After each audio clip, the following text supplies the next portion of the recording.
Morning everyone. अभी तक हम लोगों ने जितने क्वेश्चंस देखे गॉस लॉ से रिगार्डिंग, उसमें हम लोग एप्लीकेशन बेस्ड नहीं देखे, बस इलेक्ट्रिक फ्लक्स निकाला। Using Gauss law we have calculated electric flux through closed surfaces, because Gauss law का यही पर्पस है। तो आपके पास हम यूज़ करेंगे गॉस लॉ दूसरी चीज़ें कैलकुलेट करने के लिए, जैसे इलेक्ट्रिक फील्ड। तो using Gauss law to calculate electric field intensity for some symmetric objects।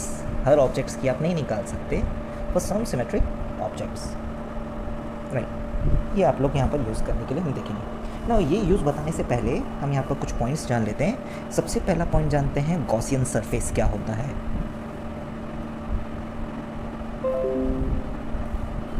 Gaussian surface क्या हो सकता है?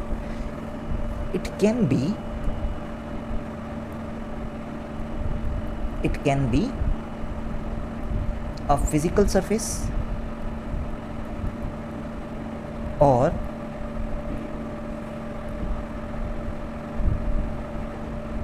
Any imaginary closed surface.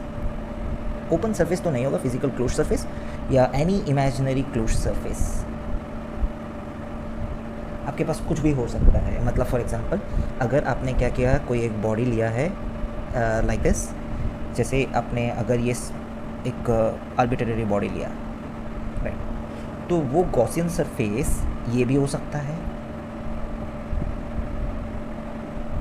क्योंकि क्लोज्ड सरफेस है, sphere, so it's an imaginary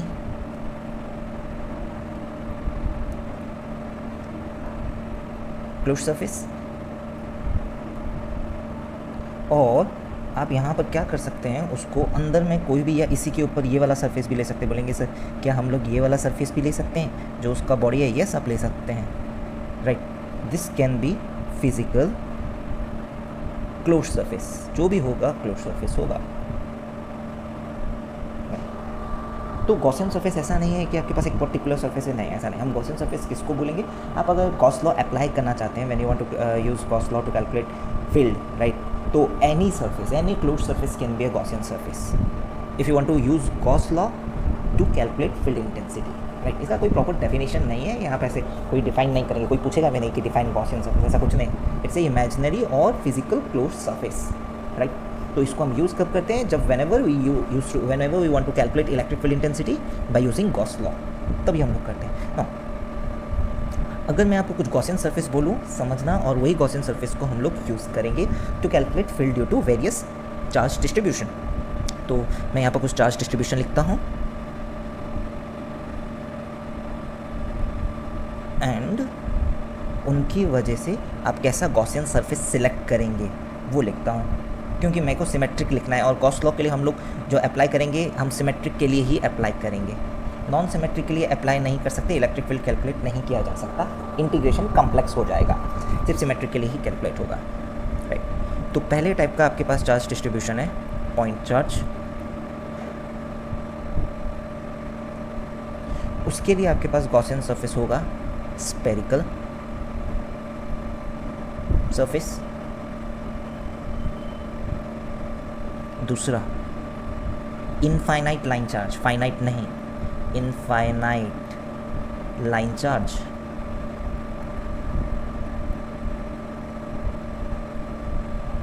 उसके लिए आपके पास होगा सिलेंड्रिकल सरफेस।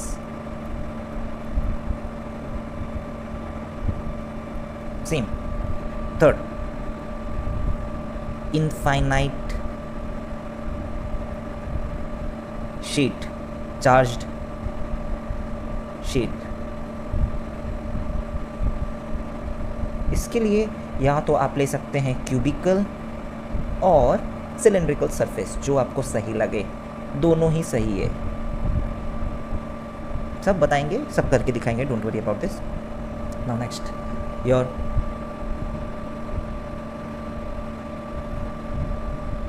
चार्ज्ड स्फीयर,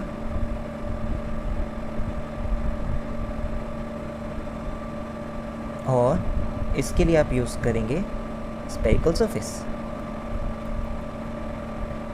तो हम लोग गॉस लॉ सिर्फ इन्हीं ऑब्जेक्ट्स पे लगा सकते हैं टू कैलकुलेट फील्ड, राइट। ये मतलब सिंपल तरीके से ही लगेगा और किसी ऑब्जेक्ट्स पे लगा नहीं सकते हैं, और लगाएंगे तो उसका इंटीग्रेशन काफ़ी कॉम्प्लेक्स होगा। So will generally use this kind of objects only. और एक लास्ट है एनी चार्ज्ड कंडक्टर। इसका मैं बाद में बताऊंगा आपको, पर इसकी वैल्यू आपके पास क्या होगी, इसमें भी हम लोग सिलेंड्रिकल सरफेस यूज़ करेंगे। इसमें हर पॉइंट पे आप नहीं निकाल सकते, बस नियर द सरफेस ही निकाल सकते हैं एनी चार्ज्ड कंडक्टर। मतलब यहाँ पर अगर आपको फील्ड पूछा जाएगा तो ओनली नियर द सरफेस ही पूछा जाएगा एनी चार्ज्ड कंडक्टर में, राइट।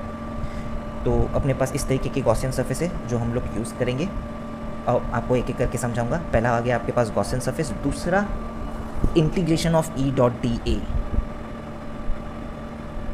थ्रू दिस सरफेस आपके पास दूसरा पार्ट, क्योंकि गॉस लॉ अप्लाई करेंगे और फील्ड यूज़ करना है integration of E vector dot D A vector, ये करना है। आप बोलेंगे सर ये तो बहुत कॉम्प्लिकेटेड इंटीग्रेशन हो जाएगा हम लोगों के लिए, सरफेस इंटीग्रेशन वो पता भी नहीं क्या होता है। कोई टेंशन लेने का ज़रूरत नहीं। यहाँ पर एक चीज़ का ध्यान रखा गया है, electric field at all the points on these Gaussian surfaces, या मैग्नीट्यूड ऑफ इलेक्ट्रिक फील्ड बोलूँ, इलेक्ट्रिक फील्ड नहीं, Gaussian surface is constant, ताकि इंटीग्रेशन इजी हो जाए। ऐसा मत बोल देना सर Gaussian surface वही होता है जिसमें इलेक्ट्रिक फील्ड कांस्टेंट होगा, नहीं, गलत हो जाएगा ये।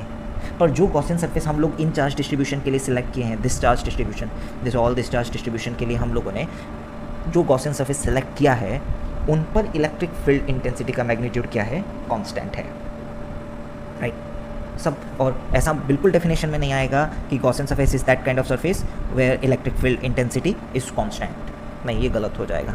और ये डॉट प्रोडक्ट का भी टेंशन हटाने के लिए हम लोग ये बोल दिए हैं angle between E vector and D A vector is इधर 0 डिग्री और 180 डिग्री। ऐसा मैं बोला नहीं, इस तरीके का यहाँ पर आएगा। आप जब एप्लीकेशन उसका करेंगे तब आपको समझ में आएगा, इधर 0 डिग्री आएगा और 180 डिग्री आएगा, इसके अलावा और कुछ नहीं आ सकता। Angle between E vector and D A vector, तो आपके पास कैलकुलेशन ईजी बहुत जल्दी हो जाएगा, बहुत ईजिली हो जाएगा, राइट। तो आप जब भी गॉस लॉ को यूज़ करेंगे to calculate electric field, flux के लिए तो मैंने आपको कोई कंडीशन नहीं बताई है, जब फील्ड कैलकुलेट करने के लिए बताइए, और वो भी सारे सिमेट्रिक ऑब्जेक्ट के लिए नहीं, जो यहाँ पर मैंने आपको लिख कर दिए हैं 1 2 3 4 5 5 ऑब्जेक्ट्स जो दिए हैं उन्हीं के लिए ही हम लोगों को इधर वैल्यू मिलेगी, राइट। सो लेट्स सी, एक एक करके हम इसका एप्लीकेशन वाला पार्ट देखते हैं, और जो पॉइंट्स लिख पाया हम वैसे यूज़ करेंगे, गॉस लॉ ही यूज़ करेंगे, राइट। नाउ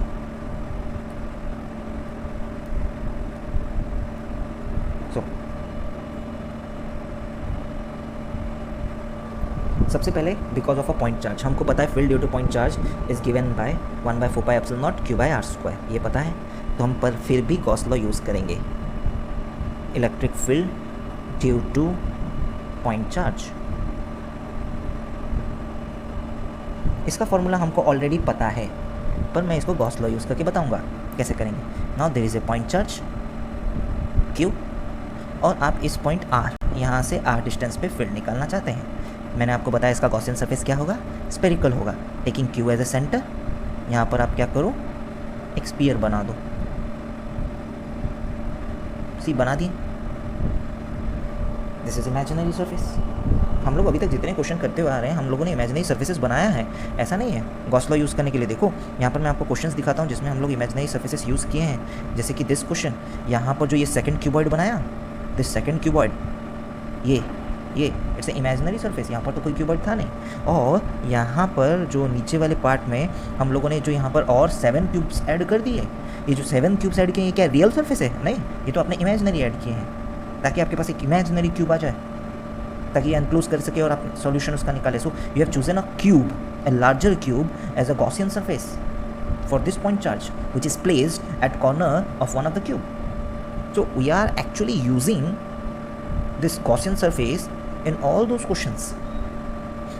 और यहाँ ये वाले क्वेश्चन में देखो, ये वाले क्वेश्चन में यहाँ पर जब ये कंप्लीट नहीं था हम लोगों ने उसको कंप्लीट बनाया, जब कंप्लीट नहीं था देखो यहाँ पर कंप्लीट करके बनाया, और फिर हम लोग ये सवाल किए थे। सो सिमिलरली यहाँ पर आपके पास ये वाले सवाल में हमारे पास इमेजिनरी सरफेस है, तो इमेजिनरी सरफेस हम यूज़ कर सकते हैं। मैं बोला कि लेट चार्ज क्यू को मैं एक स्पेरिकल सरफेस में कन्वर्ट करता हूँ। और ऐसा क्यों, देखो बिकॉज आपको ये बात पता है यहाँ पर r डिस्टेंस पे, ये बात मेरे को पहले से पता है, electric field will be radially outward. आप कोई भी पॉइंट उठा लो, कोई भी पॉइंट इधर, electric field is radially outward at every point.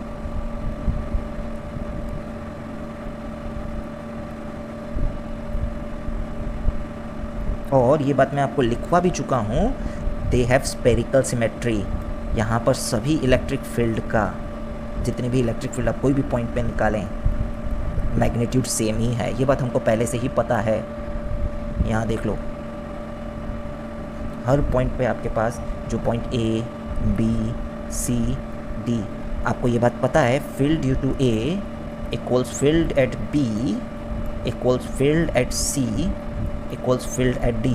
तो हमारे पास जो गॉस का हम लोग बोले थे कि यहाँ पर ऐसा होना चाहिए, क्या होना चाहिए, पहला आपके पास क्या होना चाहिए, field at all this point on this Gaussian surface is constant है, आपके पास फील्ड का मैग्नीट्यूड कांस्टेंट है ऑन दिस गॉसियन सरफेस। और दूसरा क्या होना चाहिए, angle between E vector and D A vector is either 0 degree और 180 डिग्री। चलो ये वाला पार्ट भी करके देख लेते हैं। तो यहाँ पर हम कोई भी पॉइंट पे गॉसियन सरफेस अगर सिलेक्ट करते हैं, यहाँ पर मान के चलो यहाँ पर ये है स्पीयर है, तो यहाँ पर ये सिलेक्ट किए, तो ऑब्वियस सी बात है आपके पास एरिया वेक्टर क्या होगा, रेडियली आउटवर्ड ही होगा।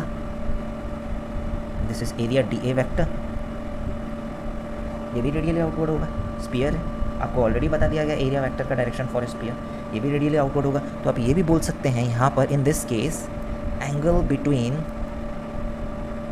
D A vector and E vector equals 0 degree. So now for using Gauss law, अब देखो गॉस लॉ यूज़ कर रहे हैं to calculate field. Gauss law बोलता है total flux through this close spear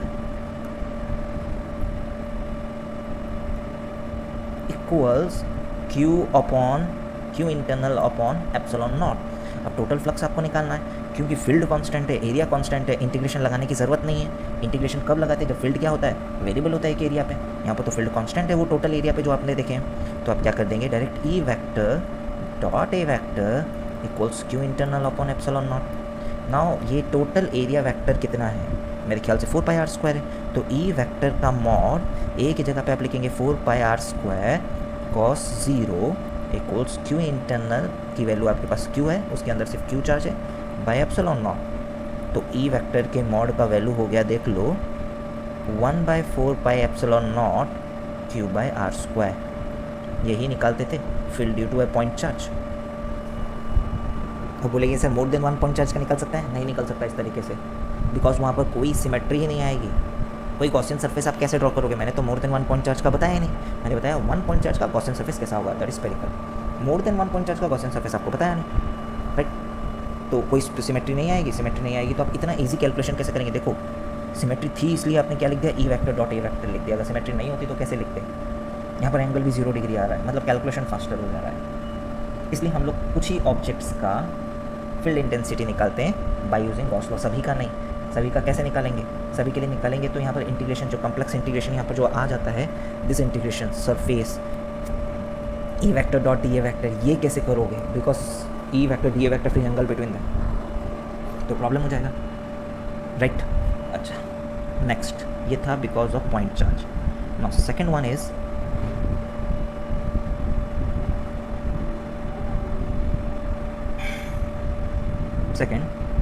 field due to field intensity due to charged conducting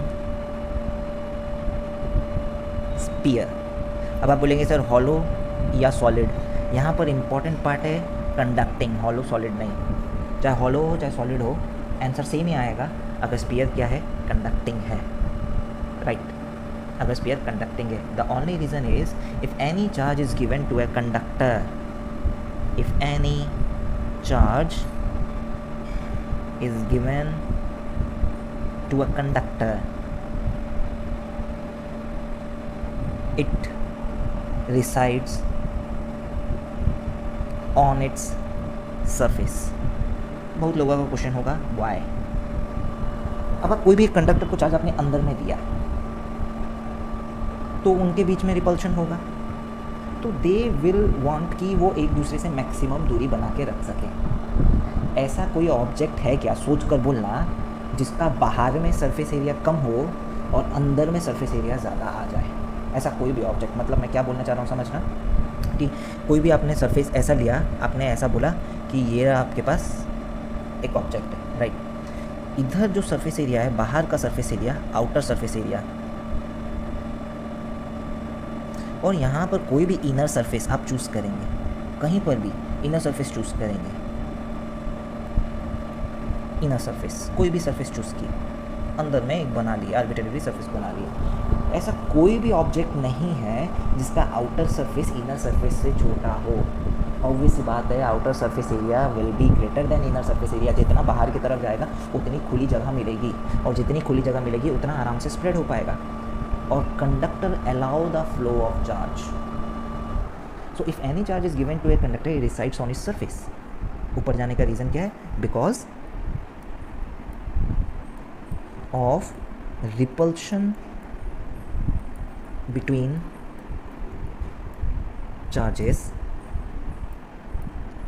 they try to maintain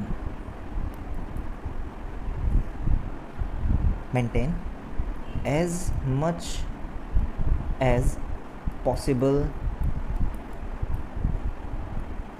distance between them। Repulsion की वजह से वो जितना हो सके उतना डिस्टेंस हमारे अपने बीच में मेंटेन करने की कोशिश करता है, एंड मैक्सिमम डिस्टेंस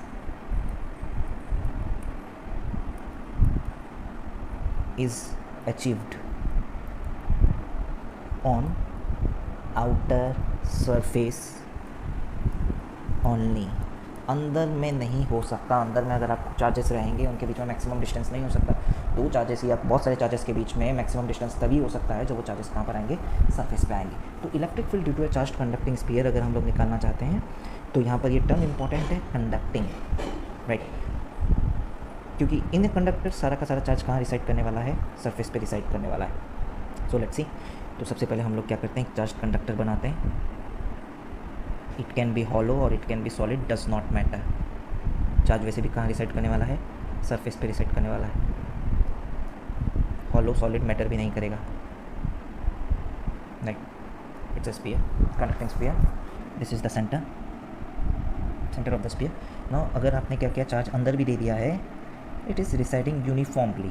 यूनिफॉर्म अपने आप यूनिफॉर्म रिसाइड हो जाएगा, आपको करने की भी ज़रूरत नहीं है। आप बस चार्ज दे दो, it will reside uniformly on the surface of the sphere. सब अपने एक दूसरे से इक्वल डिस्टेंस मेंटेन करना ही चाहेंगे। ऐसा नहीं है कि ये ऊपर वाला चार्ज बोलेगा नहीं मैं ज़्यादा डिस्टेंस लूँगा और फिर नीचे वाला कम बोलेगा, नहीं, ऐसा नहीं। सिमेट्रिकली डिस्ट्रीब्यूटेड होगा in case of sphere, right. Now there are two possible cases. पहला case, you want to find, अगर ये आपके पास रेडियस आर है, you want to find electric field at a point which is lying outside the sphere. जैसे ये point के बारे में बात करना चाहते हैं, that is R and you want to find at point P over here। तो जैसे कि मैंने बताया, स्फीयर के लिए भी आप कैसे सिमेट्री चूज़ करेंगे? स्पेरिकल सिमेट्री चूज़ करेंगे। तो स्पेरिकल सिमेट्री चूज़ किया गया। सेंटर इसी को ही लिया जाएगा, C।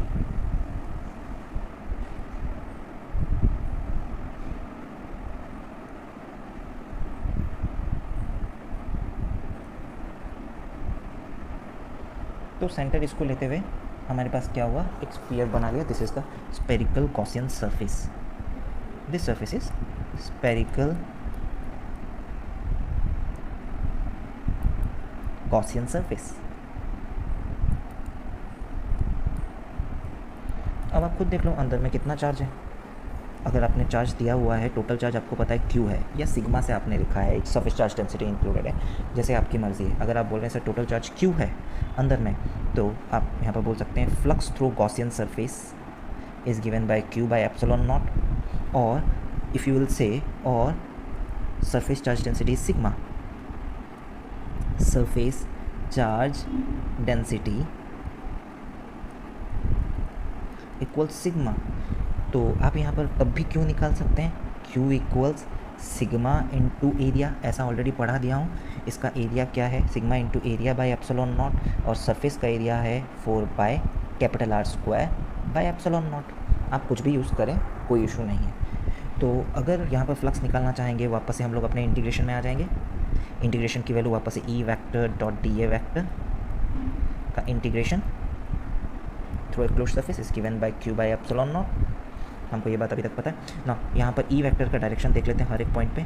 अब यहाँ पर कोई भी पॉइंट चूज़ कर लें, पी पॉइंट चूज़ किए हैं, यहाँ पर ई वेक्टर का डायरेक्शन इधर होगा, रेडियली आउटवर्ड। सिमिलरली ये वाला पॉइंट चूज़ करेंगे, यहाँ पर भी ई वेक्टर का डायरेक्शन होगा radially outward, just as in the case of point charge. And यहाँ पर भी आपके पास ई वेक्टर का डायरेक्शन होगा परपेंडिकुलरली आउटवर्ड्स।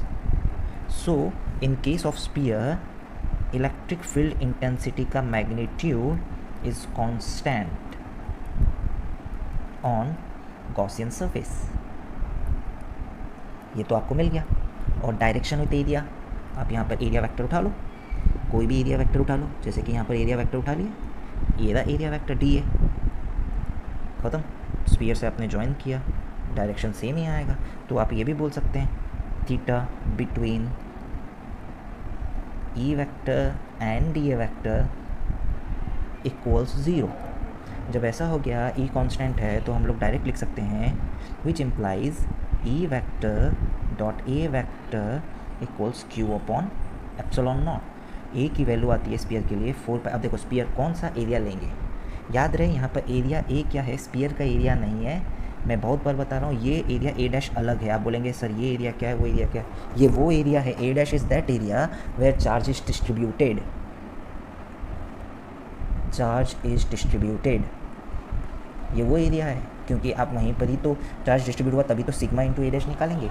तो सिंपल लॉजिक है। पर ये एरिया क्या है, this area is the area of Gaussian surface, this is not the area of sphere, this one is the area of Gaussian surface.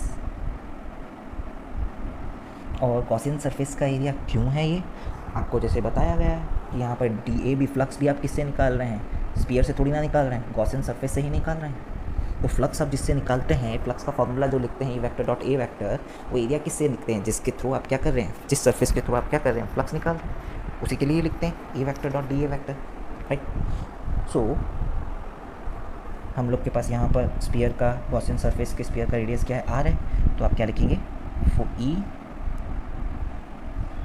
Into 4 pi R square equals Q upon epsilon naught, which gives E equals Q by 4 pi epsilon naught R square.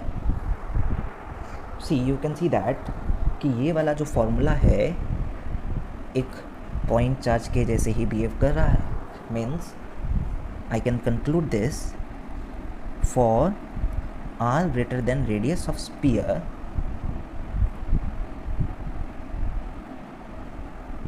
spherical charge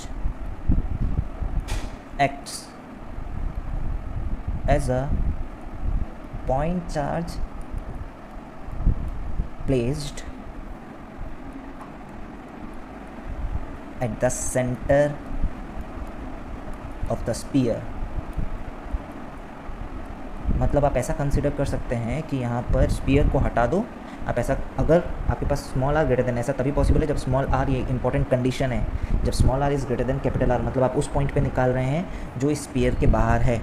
तो जब आप ऐसा point पे निकाल रहे हैं जो spear के बाहर है, आप ऐसा कंसिडर कर सकते हैं that this total charge plus Q, this total charge plus Q is eight the centre. ऐसा आप कंसिडर कर सकते हैं और निकाल सकते हैं, तब भी फील्ड वही आएगी। ऐसा फॉर्मूला बन रहा है, इसलिए मैं बता रहा हूँ, इसी तरीके का फॉर्मूला बन रहा है, राइट। नाउ आपके पास अगर एक और केस होता for R dash less than small r, मतलब आप यहाँ पर वापस से वैसे ही वही स्पीयर बनाएं, यहाँ पर वैसा वही स्पीयर बनाएं और यहाँ पर वही पॉइंट चार्ज दिए, इक्वली डिस्ट्रीब्यूट किए दिस पॉइंट चार्ज को इस सरफेस के ऊपर।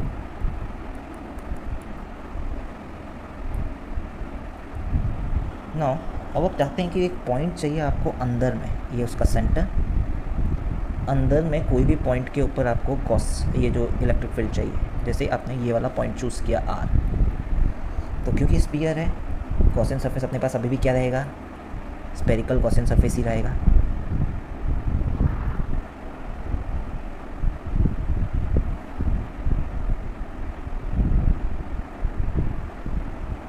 राइट, ये आपके पास स्फीयर है, तो यहाँ पर अंदर में हम लोगों ने क्या बनाया, spherical Gaussian surface. Right, now यहाँ पर यूजिंग गॉस लॉ, अगर गॉस लॉ हम लोग देखें, यूजिंग गॉस लॉ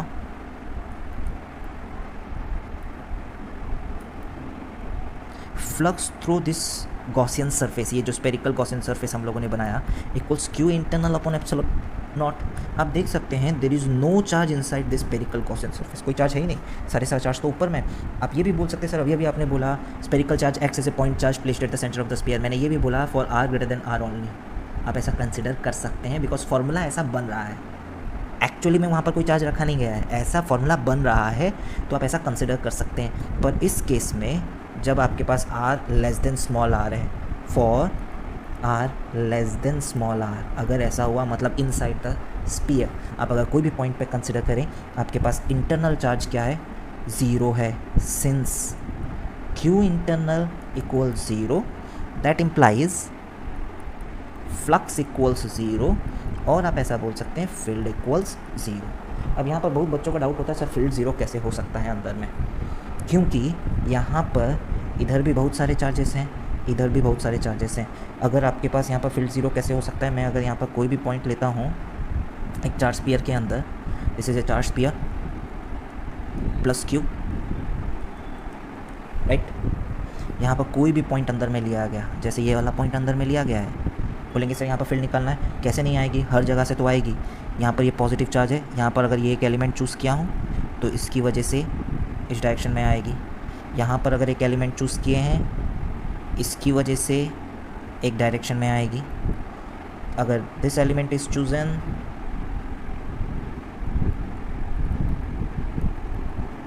इसकी वजह से इस डायरेक्शन में, this element is chosen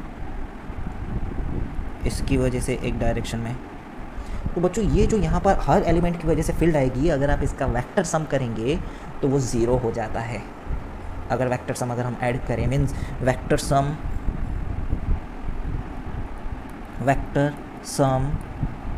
of all the field intensities due to every element will be zero for point charge inside a conducting sphere. Not only for sphere, for every conductor. Not only for sphere, for every conductor field inside is zero.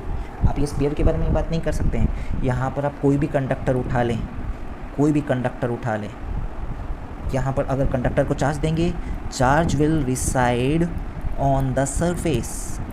हम next chapter में conductor की properties में ये भी पढ़ेंगे और बता दूंगा, charge will reside on the surface.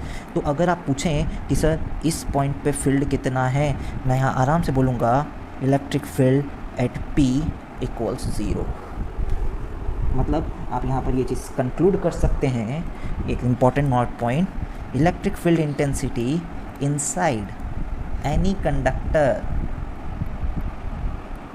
Is zero, because अगर मैं उसको गॉस लॉ यूज़ करके प्रूव करूँ, यहाँ पर भी गॉस लॉ यूज़ कर सकता हूँ। यहाँ पर आप एक इमेजिनरी सरफेस कंसिडर कर लो, ये लो P को इंक्लूडिंग इमेजिनरी सरफेस, मैंने बता दिया कैसा भी ले सकते हैं। जब इमेजिनरी सरफेस आप लोगों ने लिया है, what is flux through this surface, zero होगा, बिकॉज क्यू इंटरनल ज़ीरो।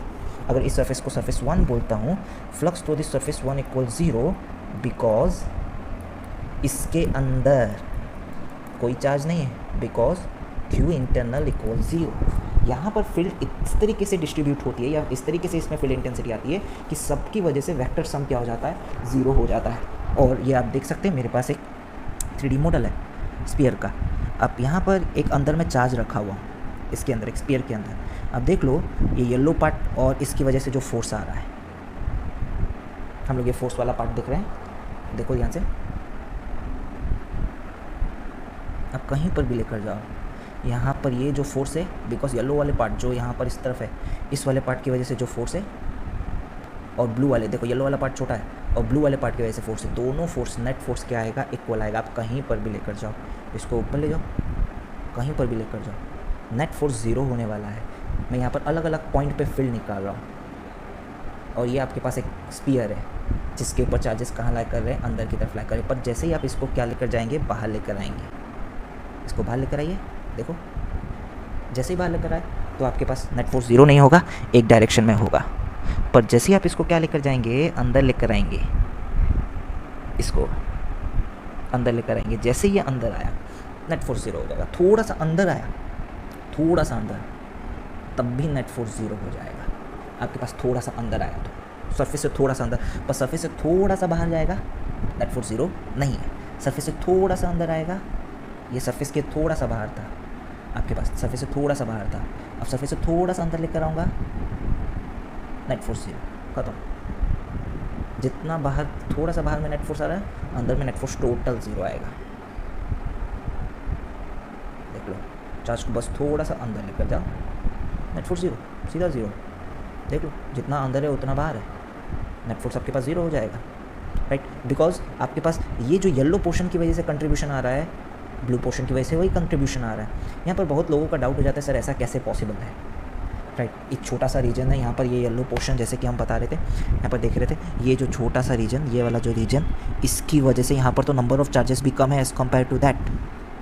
ये वाले रीजन की वजह से आपको बता दूं, ये जो येलो वाला रीजन है, इसकी वजह से अगर आपके पास नेट फोर्स कहाँ आया इस पर, अब एलिमेंट नहीं ले रहा हूँ, अगर यहाँ पर कोई पॉइंट लिया हूँ, ये येलो वाले रीजन की वजह से इसके पास नेट फोर्स कहाँ आया, इधर आया, तो ये जो रिमेनिंग ब्लू वाला रीजन है, इसकी वजह से नेट फोर्स एग्जैक्टली उतना इधर आएगा।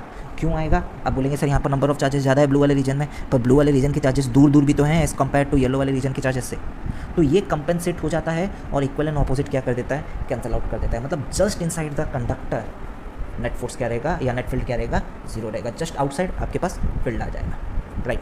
तो जब यहाँ पर मैं ग्राफ बनाऊँगा फील्ड ऑफ स्पीयर के लिए, एक ग्राफ अगर मेरे पास बनेगा, देखो ग्राफ कैसा बनता है इसमें,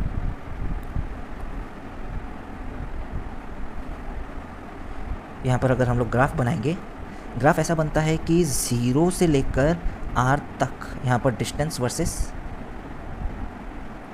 यहाँ पर आपके पास क्या रहता है, दिस इज डिस्टेंस x या small r from the centre, और इस लाइन में आपके पास क्या रहती है, फील्ड रहती है, फील्ड इंटेंसिटी का मैग्नीट्यूड, और ये r है। r डिस्टेंस तक आपके पास फील्ड 0 रहेगी। जैसे ही सरफेस पे आया, फील्ड की वैल्यू आप देख सकते हैं, जैसे ही सरफेस पे आया, सरफेस पे जैसे ही आएगा तो आपके पास फील्ड की वैल्यू कितनी हो जाएगी, स्मॉल r की जगह पे कैपिटल R रख देंगे, राइट। सरफेस पे आया तो यहाँ पर फील्ड की वैल्यू आपके पास आ जाएगी 1/4πε0 Q by capital R square. उसके बाद जैसे जैसे ये दूर दूर जाता जाएगा, फील्ड की वैल्यू कम होती जाएगी। सो graph will be like this, और इन्फिनिटी पे जाएगा तो ये क्या हो जाएगा, 0 हो जाएगा। तो फील्ड इंटेंसिटी वर्सेस डिस्टेंस का ग्राफ इस तरीके से बनेगा for the sphere, conducting sphere, right.